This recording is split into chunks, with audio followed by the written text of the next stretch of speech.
volta com Central 98 e a gente falando sobre coronavírus, recebendo aqui no estúdio do Central 98 o Dr. Alexander Sena Pérez, que é gerente de urgência e emergência da Secretaria Municipal de Saúde de BH. E agora com a gente também na ponta da linha, a médica infectologista da Secretaria de Estado de Saúde de Minas Gerais, doutora Tânia Maria Marcial. Bom dia para você, doutora Tânia. Bom dia. Prazer receber a senhora aqui no Central 98. Faz pra gente, um panorama da situação do coronavírus no estado de Minas, como que tem sido feito o trabalho da secretaria dentro desse contexto. Sim, então, hoje nós estamos, os dados compilados ontem, os dados compilados à tarde, nós temos 279 casos suspeitos notificados, esses, um caso confirmado, 18 casos foram descartados, e nós seguimos com 260 casos em investigação. A Secretaria Estadual de Saúde já vem trabalhando com um plano de contingência desde o mês de janeiro, a gente trabalha por fases, então, nesse momento, o nosso objetivo é detectar a circulação do vírus, no território mineiro. Numa segunda fase, quando a gente já tiver a transmissão do vírus, na comunidade, nós passaremos para a fase seguinte. Aí a nossa maior preocupação é a população idosa, a questão de internação, porque os casos mais graves vão ocorrer nessas pessoas com idade, principalmente maior de 65 anos, mas a gente está considerando, acima de 60 anos, e já preparando, já começando um plano para preparar os hospitais, questões assim como aumentar vagas de terapia intensiva, educação da população. A gente está aguardando medidas restritivas que possam vir a ser adotadas pelo Ministério da Saúde. Então, nós estamos trabalhando isso, a questão de laboratório, de atenção e da comunicação também, de orientações para a população, de medidas de prevenção, as questões, de estar lavando a mão com água e sabão, lavando com frequência.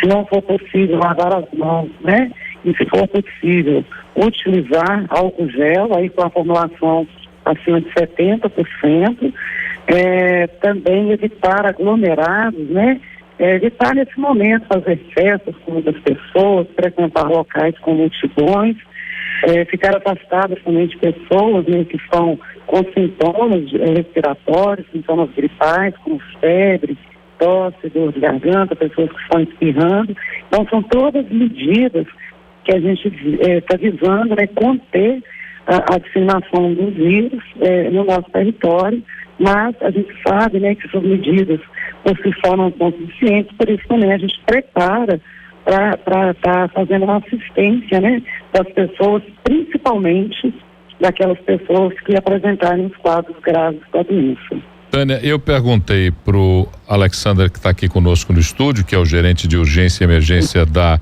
Secretaria Municipal de Saúde de Belo Horizonte, e tendo em vista a informação de que Minas são muitas, os rincões de Minas Gerais têm profissionais preparados para atender? Por exemplo, as maiores cidades a gente sabe que já deve estar se conversando sobre isso, mas as cidades menores, municípios mais distantes da capital e da informação, tem condição, o profissional de saúde está preparado para atender esses casos? Então, nós agora, essa semana, nós vamos começar um plano de preparação para os hospitais. É um plano de contingência, em que a gente, então, começa, a nossa maior preocupação, como todos estão vendo a situação da Itália hoje, que é a questão de leitos de terapia intensiva. A assistência do paciente, esse que a gente já tem no ambulatório, nas UPAs, que é o paciente que não tiver critério de gravidade, eu acredito que os profissionais de saúde estão sim preparados. Agora, a questão dos leitos, de terapia intensiva, a gente então tem que fazer esse contingenciamento de aumentar o número de leitos e de preparar melhor os profissionais de saúde para estar fazendo essa assistência e talvez ter que fazer escalas dos que já são mais capacitados de terem que trabalhar pelo menos durante um período, com uma escala um pouco mais apertada, mas a gente vai estar, já conversando com as regionais de saúde, com os consórcios intermunicipais, e já está disparando esse plano. Tomara que a gente não tenha que usar, porque a gente tem que planejar, mas que se tiver, a gente vai estar, então, trabalhando para estar atendendo essas pessoas. Nossa maior preocupação, né, é também a população idosa e aquelas que têm doenças crônicas do coração, do pulmão, dos rins e pessoas imunossuprimidas. É com essa população, principalmente, que a gente tem que preocupar mais. Nós estamos trabalhando esse plano e nós vamos discutir com os hospitais, né, com os consórcios, que a Secretaria de Saúde, então, vai trabalhar junto com os consórcios intermunicipais para estar já preparando essa resposta aí a uma possível epidemia, né, que a gente possa vir a ter. Doutora, hoje a FUNED começa a fazer os exames, né, para identificar ou descartar o Covid-19. Quais pessoas que vão poder usufruir desses exames da FUNED e como que está sendo feito esses exames? São em todas as pessoas? Tem algum público específico? Então, isso aí, né, a gente vai fazer os exames daquelas pessoas que preencherem os critérios e casos suspeitos.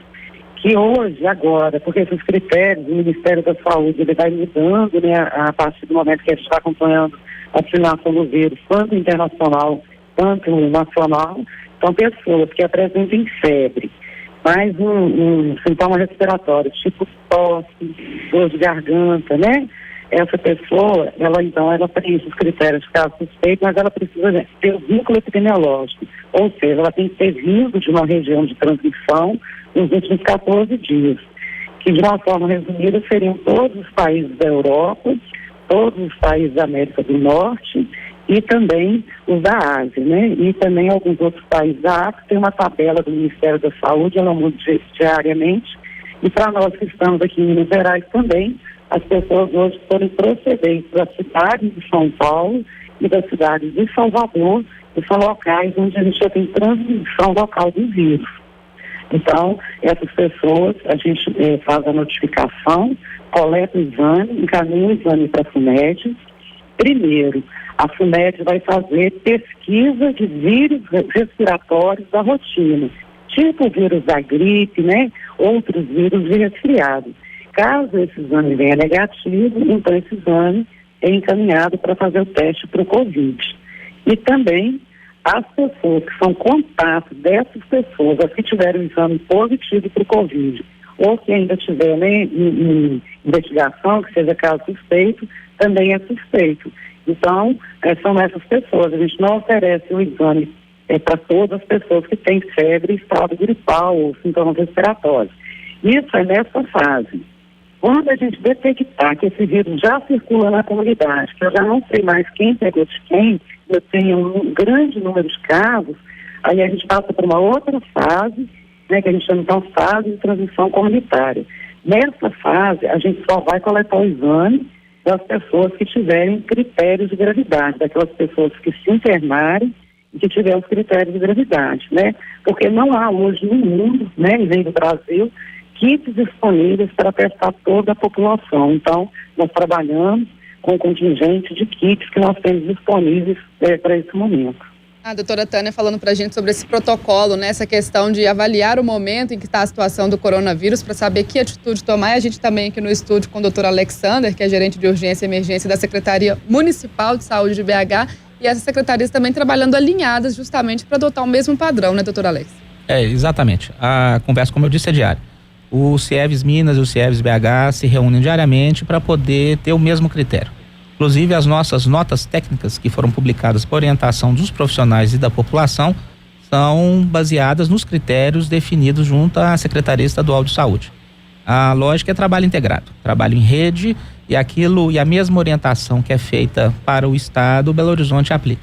A diferença é que Belo Horizonte tem uma possibilidade maior de alguns recursos, acessos e números de hospitais, que facilita para a população da capital o acesso ao atendimento. Mas a gente conversa diariamente com o Estado no sentido de estabelecer a mesma estratégia assistencial. Fazer uma pergunta para os dois, doutor Alex responde primeiro aqui, depois doutora Tânia responde pelo telefone. O que difere o protocolo de uma gripe do protocolo do coronavírus? Ou os sintomas manifestos inicialmente são exatamente os mesmos? O coronavírus é um vírus que causa é uma infecção com sintomas de uma gripe. A diferença é que é o agente que causa, e por ser um novo agente e por um agente com uma alta transmissibilidade, é que traz a preocupação junto à população, e por ser um vírus novo. Então a resposta e o comportamento dele, ele é diferente em várias partes do mundo, mas ele é como uma gripe. O sintoma de apresentação é de uma gripe. A preocupação foi, como a doutora Tânia disse, são daqueles pacientes idosos com doenças crônicas ou imunossuprimidos, e tem uma pior resposta natural à infecção. Mas isso não é uma característica exclusiva do coronavírus. O HN1 também e outros vírus respiratórios causam isso. Por isso que é muito importante, como a doutora Tânia falou para nós, a questão da etiqueta respiratória. A prevenção.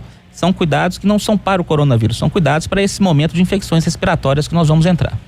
Doutora Tânia, além de responder essa primeira pergunta que eu fiz, uma segunda questão. Os medicamentos disponíveis, eles são eficientes para minimizar as questões do coronavírus, ou a alternativa agora é a expectativa com a vacina e com um medicamento específico para essa questão? Sim, então a primeira coisa, né, foi um dado que dos exames pesquisados no Brasil, né, que a gente pesquisa coronavírus, 20% deles deram positivo para o vírus da influenza, que é o vírus da gripe. Então, ao mesmo tempo que a gente vai ter circulando o coronavírus, nós vamos ter o vírus da gripe. E por isso a gente vai sim seguir o protocolo, né, do tratamento da gripe. Então, as pessoas que tiverem febre alta, dor de garganta ou febre e tosse, que forem pessoas do grupo de risco, né, ou seja, aquelas pessoas com idade acima de 60 anos, com doenças crônicas, as gestantes, crianças menores de 2 anos, de 5 anos, nós vamos tratar para a gripe, que é um medicamento que chama oseltamivir, né, que todo mundo conhece pelo nome comercial, que é o Tamiflu. Então, para essas pessoas, quando a gente atender e suspeitar, né, que elas podem ter uma coisa ou outra, a gente vai tratar, mas para tratar o vírus da gripe, não para tratar o coronavírus, porque para o coronavírus, nós não temos hoje nenhum medicamento específico que vá, né, tratar o coronavírus. A gente tem vários protocolos no mundo em andamento, usando, por exemplo, os antirretrovirais, que são os medicamentos que são utilizados para tratar AIDS, medicamentos como a cloroquina, que é usada para tratar malária, e outros medicamentos, mas todos ainda, né, em nível de pesquisa clínica. Nenhum deles a gente tem comprovação que seja eficaz. Então, o Brasil, né, no caso do Ministério da Saúde, está discutindo essa situação. Se a gente, então, optar por tratar esses pacientes dentro desses protocolos, seria, assim, dentro de protocolos de pesquisa.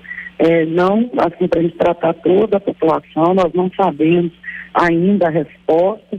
Alguns países, né, que têm usado a cloroquina, principalmente, estão informando que pode ter uma resposta favorável, mas não tem nada ainda definido e nem comprovado. Então, o melhor remédio é a prevenção, né? E como a gente não tem também vacina do coronavírus, a gente depende muito da colaboração da população com isso que o doutor Alex falou, com os cuidados, né, da lavagem frequente das mãos, da higienização das mãos e da etiqueta da tosse, né, que é, se possível, cobrir com lenço ou tossir para dentro da roupa ou espirrar também.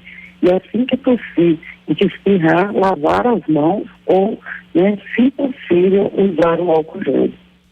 Doutor Alex, pelo que os senhores e a doutora Tânia falaram, então, uma pessoa que estiver contaminada com o coronavírus, a expectativa é de que ela, pelo organismo, reaja e resolva a questão de forma de dentro do organismo, porque não há nada eficiente no sentido de tratamento para a doença. Essa é a expectativa.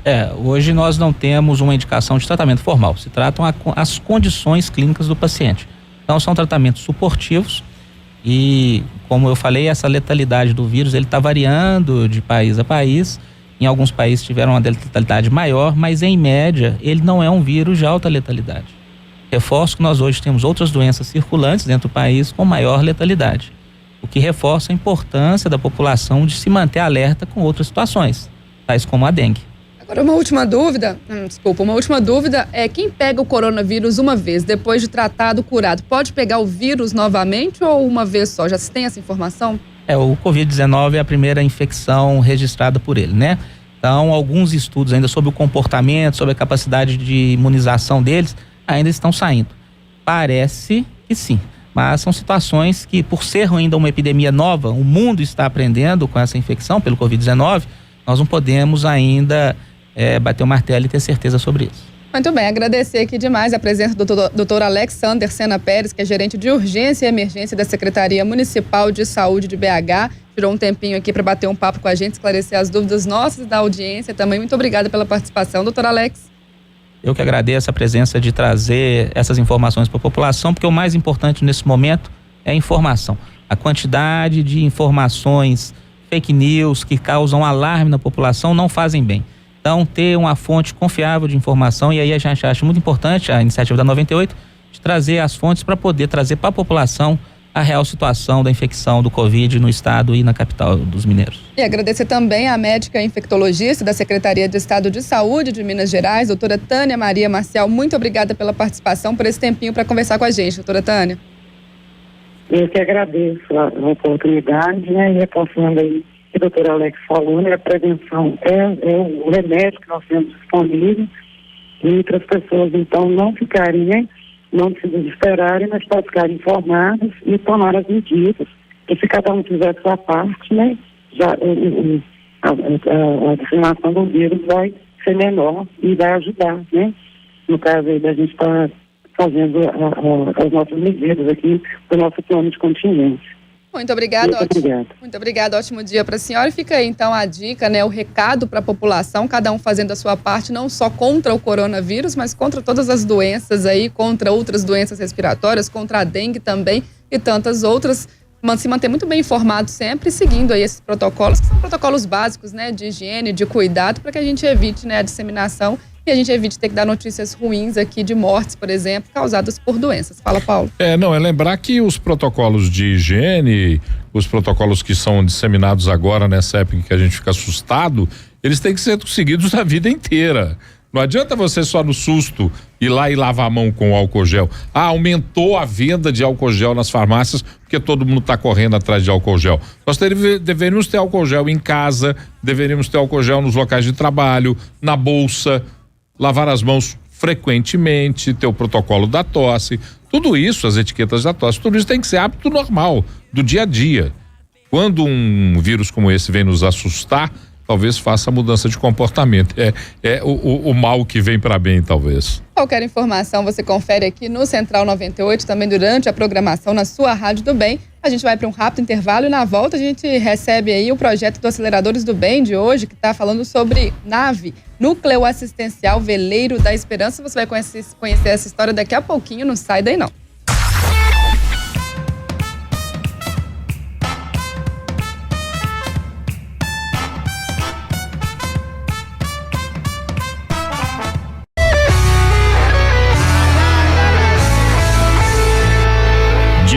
Mobile. Olha só que legal. A dica de hoje é de um baita de um jogo e que é free. Tá de graça, não é, Camaronga? 0800, Gilbert, vamos falar do jogo Overdrive 2. Que legal, que bonito. Shadow Legion, olha aí, galera, tá na tela da live. É um jogo de Marcelo, bota só o jogo aí, a gente quer ver o jogo. Pode tirar a gente. Essas caras feias, não. Vamos ver a experiência completa aí com a imagem cheia. Bom, Gilbert, o jogo é desenvolvido... Como é que chama o jogo? O jogo é Overdrive 2 Shadow Legion, tá? O jogo é desenvolvido pela G-Mob Studio. O jogo é em ação em 2D, com visuais impressionantes, Gilbert, e combates vorazes. É um tema de ficção científica e um enredo futurista. Eu particularmente gosto, viu? Conta um pouquinho do enredo, Bruno Matos. Pois é, Overdrive 2 conta uma história do mundo 100 anos após o apocalipse. A queda não põe fim à humanidade, mas a torna mais forte do que nunca. Robôs e ciborgues apoiam os seres humanos até o surgimento de uma inteligência artificial escura e corrompida que constrói seu próprio exército de robôs para dominar. Um belo dia, quase todo mundo caiu da cadeira e o Bauchita... Olha, gente, o mundo tá louco. Sério? um beijando o outro aí. Você vai contar isso? Não faço não. Você sabe que olha, Cara, eu vou ser processado. não, mano. mas só uma conversa